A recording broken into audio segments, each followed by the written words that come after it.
Welcome to Building Legendary Leaders, the podcast where leaders leave behind chaos and step into clarity. This is where real stories come alive with the struggles, breakthroughs, and lessons that shape the most effective executives today. Every episode delivers fresh insights you can apply to your own leadership journey.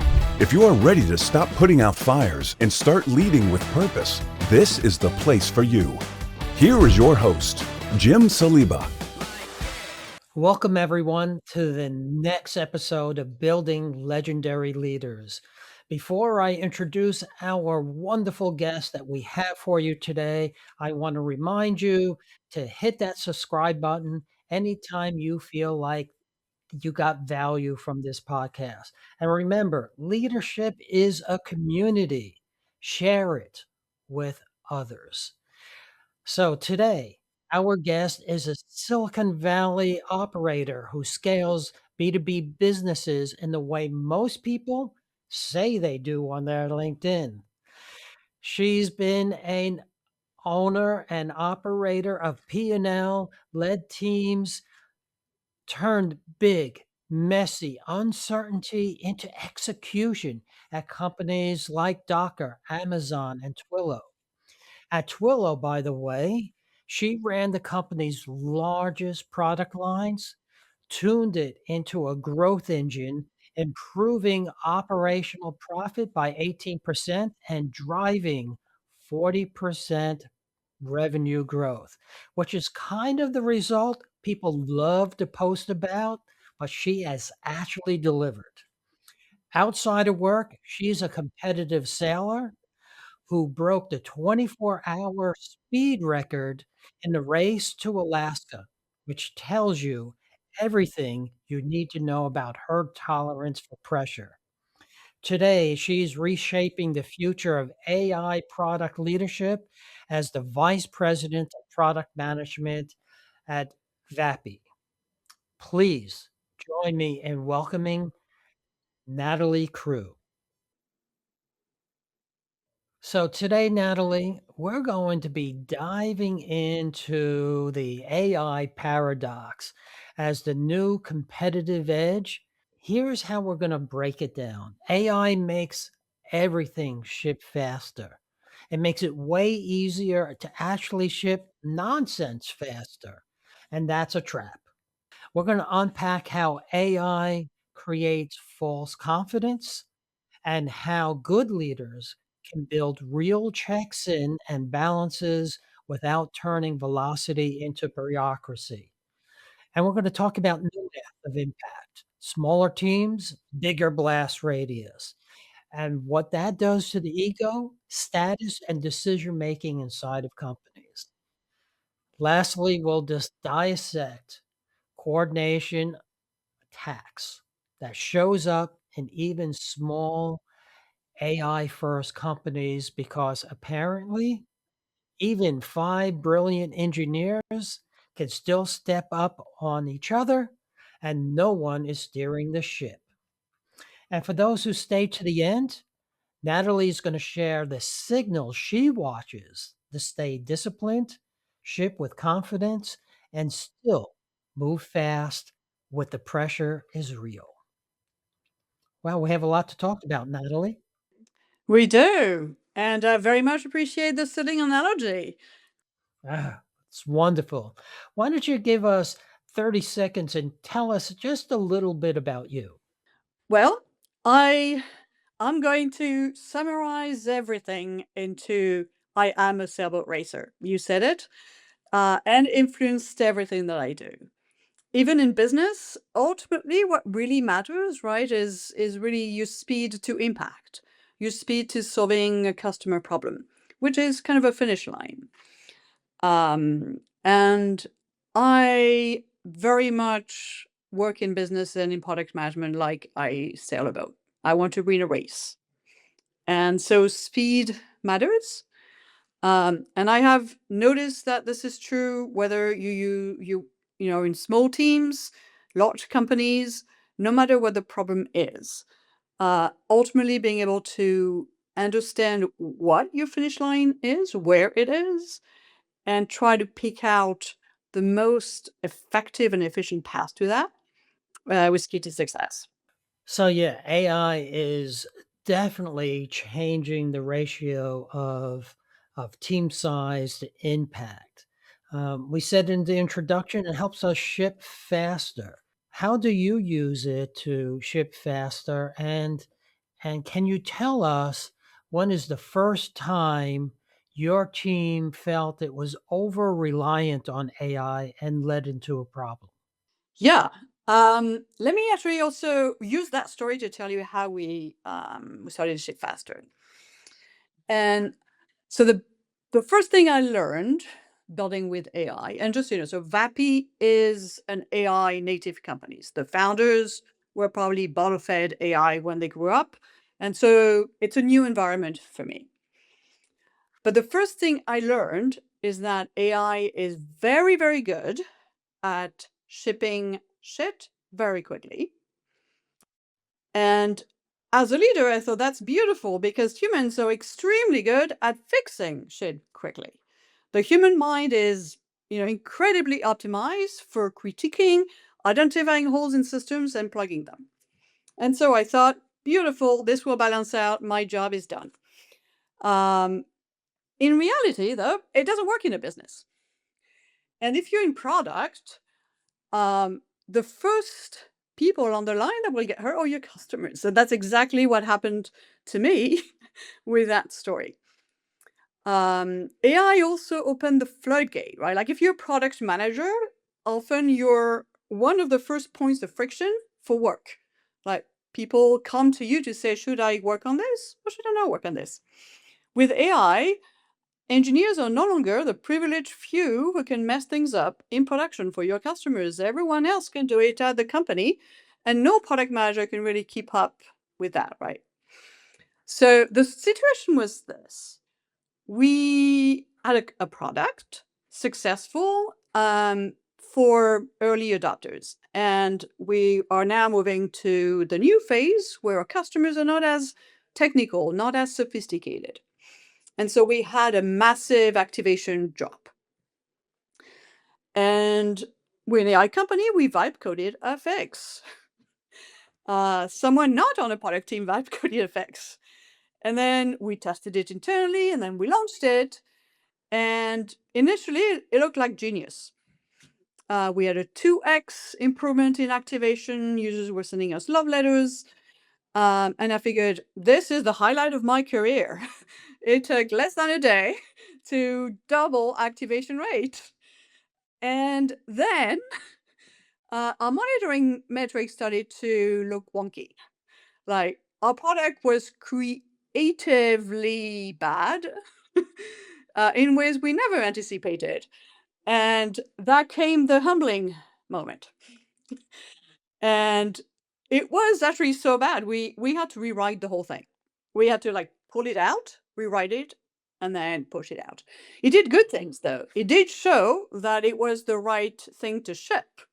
Basically, I let a prototype leak into production. Okay. I was talking to someone just earlier today before this recording, again about AI, because it seems to be the topic. And he was showing how people use AI to generate code and product, and it's great. And look what I did in just one weekend. But the problem is, did it scale? Was it able to grow? Um, did it have, I mean, and scale can be in many different ways, and size of data, size of customers, number of people accessing it at the same time. And the answer was no. Soon as you added a few people, it slowed down to nothing.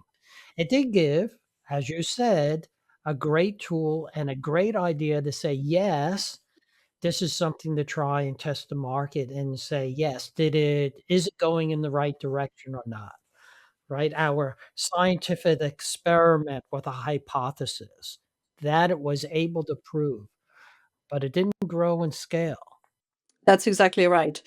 I also found something else that I'm just learning now, right? As a product leader, is because so many more people can ship things, there is what I'm going to call innovation vomit.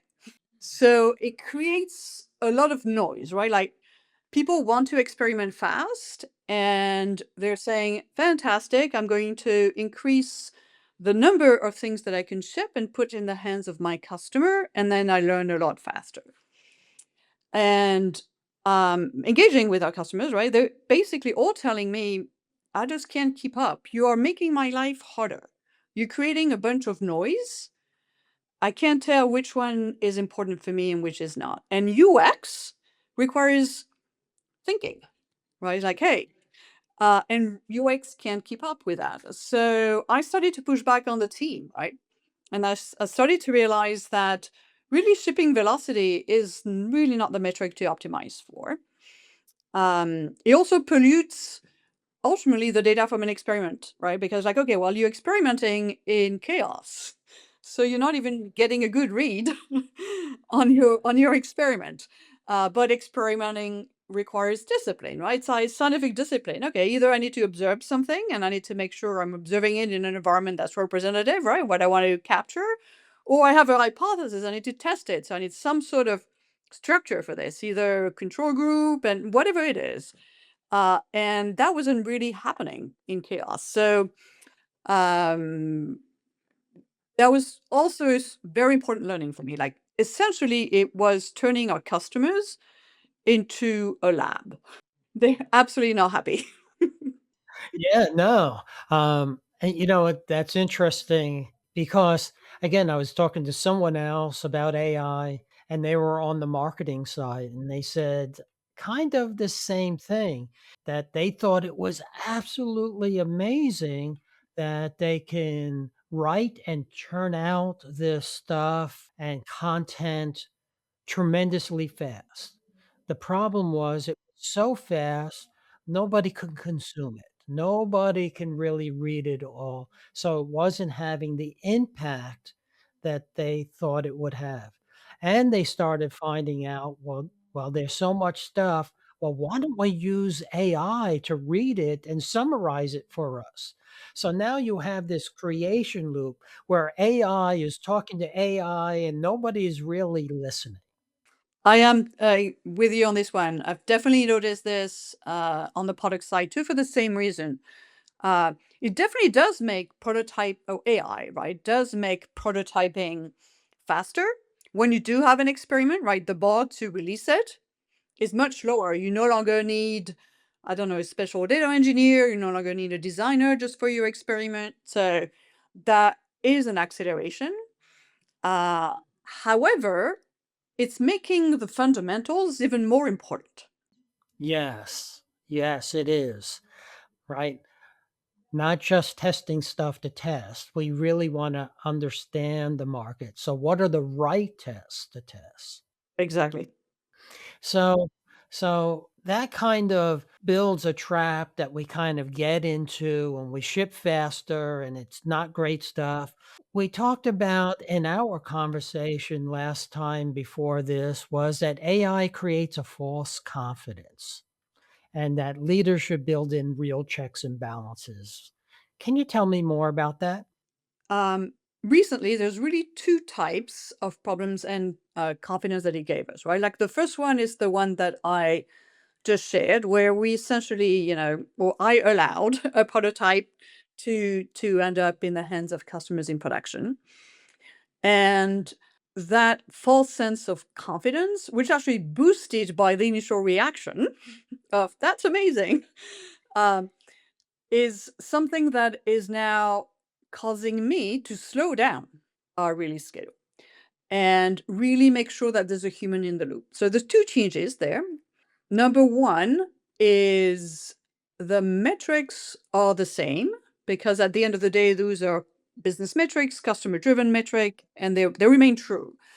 But I've changed the bar. The bar has to be higher for AI. There's also a higher expectation.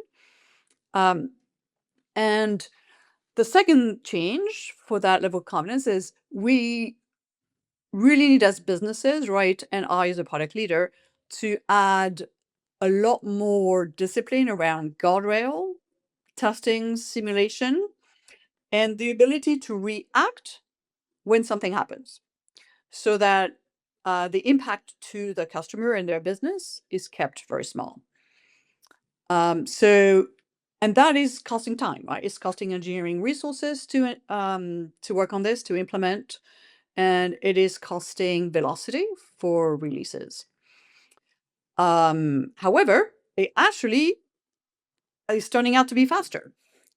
And I have an example. We did it for our Tria products team. We did realize that our product teams were facing a lot of questions, and the answers were in our documentation, in a bunch of places inside the company. So we built an agent to help them. Learning from my prior lessons, we're not going to put that agent in production. First, it's just going to run alongside you. And then we're going to compare how good it does, how well it does compared to you. And we had a human in the loop first to help us gauge and correct the agent. And then we picked up on the fact that for some types of questions, it was doing just as well as the humans. So then we put the agent directly in front of customers. But we did take a good 3 weeks to just go through those pieces, right? And build the confidence as well as better understand the scope, through which we could trust that AI. And as a result, we're just basically able to answer more questions.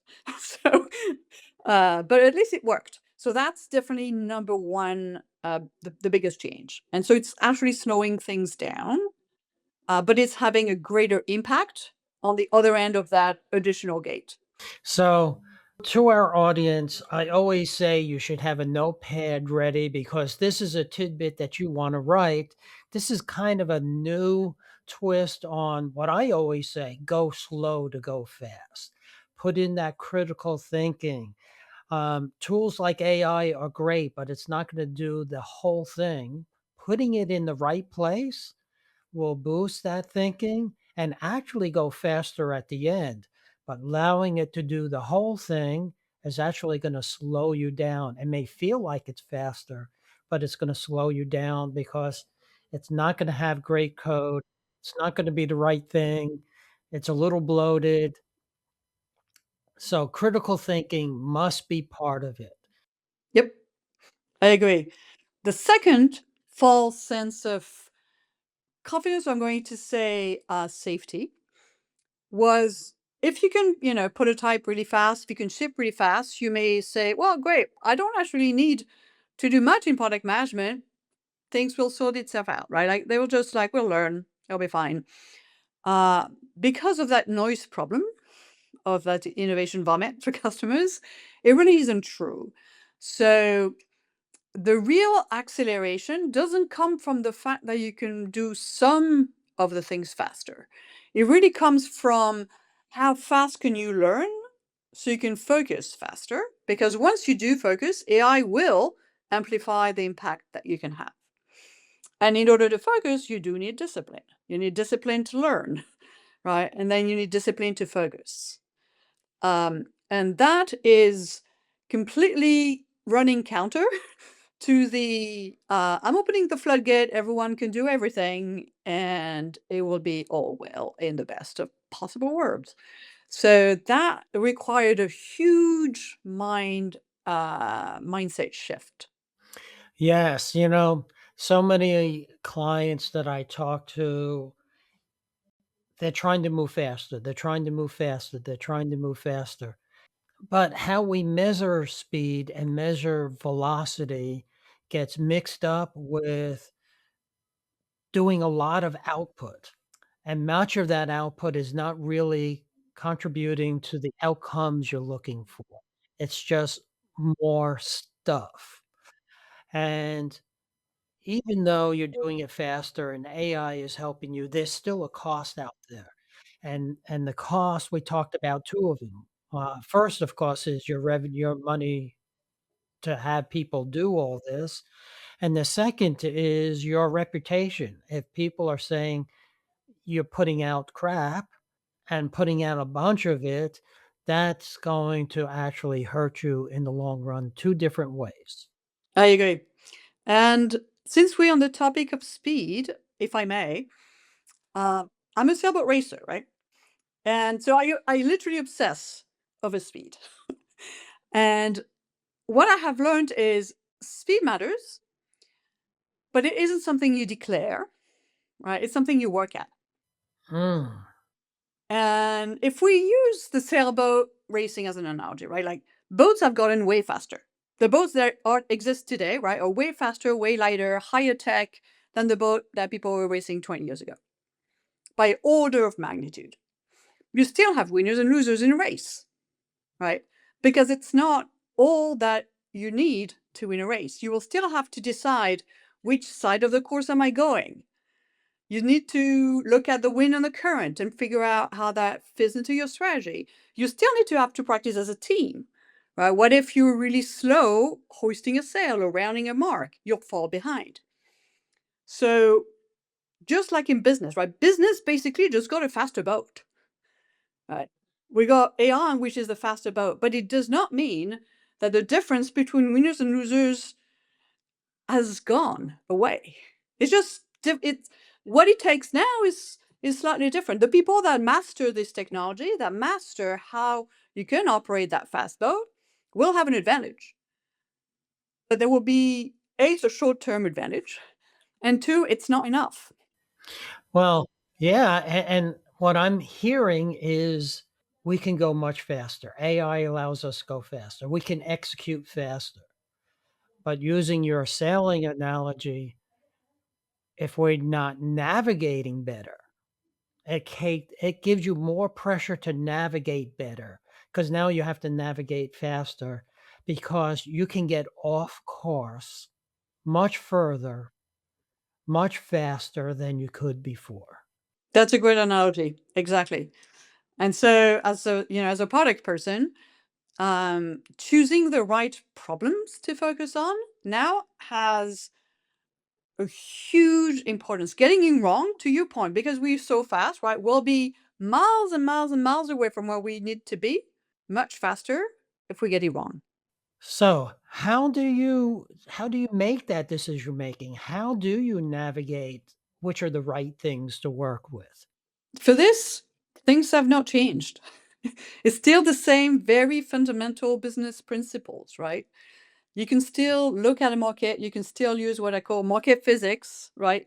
Businesses have pressure coming from different aspects. Functions have jobs to do and they are rewarded for doing certain things and they are punished for doing other things. Consumers have interest and have desires and all of this, right? And that's still ultimately what drives a purchase behavior. And so understanding that and getting closer to your customers, closer to your environment, the business, becomes way more important. And that requires judgment. And it just requires the very product management or business skills that we have used to be successful for the last centuries, So, you're saying back to basics. basically. And we're also saying that when you mess that up, the cost of failure is way higher because AI is going to propel you in the wrong direction much further, much faster. And I use AI every day. I have automation, I have scripts in there that are using it to help me do things because I work by myself. But I notice that when I ask it things and I do things, it sounds so confident. Like it's, "Of course, Jim, this is the right thing. Just do it. Come on, just do it." And it just picked a pattern that matches. It doesn't necessarily mean it's the best pattern for me. It's a pattern that it compared to me and said, "Okay, that's it." Yeah. And also, it hasn't, talked to your customers.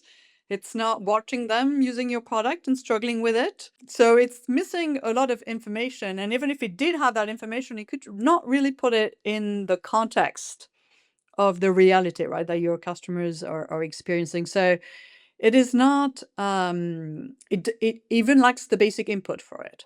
So, how do you stay disciplined and ship with confidence. The number one thing is still and will remain direct access to customers. I work in business to business, right? So I have customers and then I have users. So I need to talk to both those parties. But at the end of the day, it's whatever is their biggest problem, right? That you can help them solve. The second, it's still looking at market physics and doing, first principle. Is this a market that's good for us? What does it take to win this market? Um, where are the places where there's no good alternative, right? And therefore we can actually have an impact. So all of the very, very standard business 101 is still super essential, and nothing will replace talking to customers ever. Okay. So I'm going to switch gears a little bit. Let's get to know the real you. Tell me a little bit about where you grew up. I grew up in France. Mm, I grew up in the south of France, right by the Med. okay. Did you enjoy it? I loved it. It's sunny, it's warm, great food, great wine, and a great outlook on life. Speed is actually the last thing on people's mind over there. Uh, is this where you learned to sail? That's where I learned to sail, absolutely. How old were you when you first started sailing? According to my parents, the first time I was on a dinghy, I was 18 months old. Okay. Let's speed up time a little bit. The first time you're holding a rudder. The first time I was holding a rudder, I probably was about 5. 5. Steering a sailboat. Yep. What did you like about it as a child? I think it is the feeling of power. As a child, you have no idea that this big sea or ocean can swallow you up. But for the first time, you're given something, you're alone in it, and you can decide where it goes. And no one is here to stop you. Wow. How did that manifest in your life? Interestingly, over time, that changed into different realization. And I think I have learned what I am going to call my biggest life lesson in sailing. S- Sailing is a mixture of humility and power. Humility because you have to recognize that you don't control the environment that you operate in. You don't make up weather. If there are waves, there will be waves. You can will them to be small, they will not be small. And um and that's okay. That's your playground. On the other hand, you have this amazing technology which, has improved over centuries that allow you to literally navigate that unpredictable, inhospitable environment.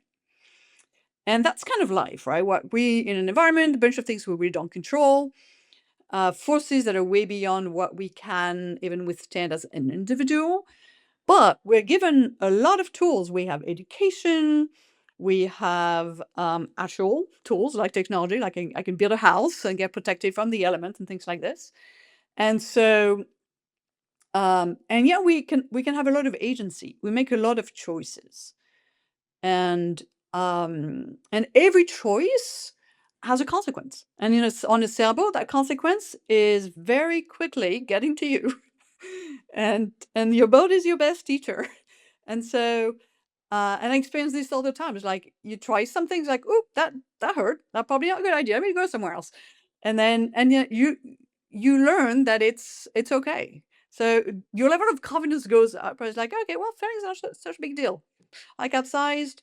Okay, I just righted the boat. Fine, I got a bit wet, and now I know the limit of my boat. Right, I won't do that again. So it's delightful to learn. It's delightful to experience, and fear is helpful because fear makes you prepare. Tell me a little bit about that. I can even give you a story where that was like to the extreme. All right, let's go. I'm taking you to Hawaii. I was helping deliver a 40-foot sailboat from Hawaii to San Francisco. And 4 days into this trip, about 550 nautical miles north of Hawaii, so basically bang in the middle of the Pacific, a sperm whale hit our boat. And the whale was fine, I think. But our boat ended up with a 2 by 3 foot hole below the waterline. So it sank. And what saved us was the fact that we had the right equipment on board, the fact that we knew how to use it, the fact that we knew there was an infrastructure here to help us, like the Coast Guard and in that matter, a cargo ship. And so I recall the overwhelming feeling during that day was that I was bored because I didn't have a book and a life raft. And all of this was preparation, right? Like knowing that things will happen, but if you know they can happen, you can prepare for them. And that was the biggest lesson. After that, like literally, I don't really care about much in life. And in terms of fear, right? I have these, whenever I have fear, I was like, okay, what do I need to prepare for? Like, and that has served me so well. So, understanding fear tells you what to prepare for, understanding the risks, mitigation as we use it in project technology, verbiage. But I love this analogy of the sailboat and navigating, and there's stuff that's going to happen that you have zero control over. You have zero control over what the market is going to do. You have zero control over what your competitors are going to do and how that's going to affect the market, and on and on and on. It's about being prepared for it, learning from it, and experimenting. So let me ask you this. If if listeners only got one thing out of this, what would you want them to learn? Something that they can go home and actually use. If you want to succeed, particularly in the world of AI, the one thing you should optimize for is learning. And that gives you focus and that will give you some practice.